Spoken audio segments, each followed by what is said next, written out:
ಒಂದು ನಿಗೂಢ ಗುಹೆ, ಒಂದು ಸಂಕೇತ ಮತ್ತು ಅದರ ಹಿಂದೆ ಯಾರೂ ನೋಡದ ಚಿನ್ನವಿದೆ.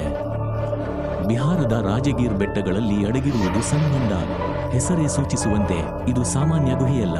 ಶತಮಾನಗಳಷ್ಟು ಹಳೆಯ ನಿಧಿಯ ಕಥೆಗಳು ಇನ್ನೂ ವಾಸಿಸುವ ಸ್ಥಳ ಇದು. ಯಾರೂ ನೋಡದ ನಿಧಿ ನಂಬಲಾಗಿದೆ.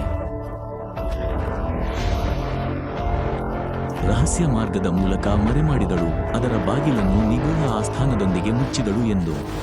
ಇಂದಿಗೂ ಕಲ್ಲಿನ ಗೋಡೆಗೆ ಕೆತ್ತಿದ ಮರದ ಬಾಗಿಲು ಮತ್ತು ಅದರ ಪಕ್ಕದಲ್ಲಿ ಕೆತ್ತಿದ ಅಜ್ಞಾತ ಲಿಪಿ ಉಳಿದಿದೆ.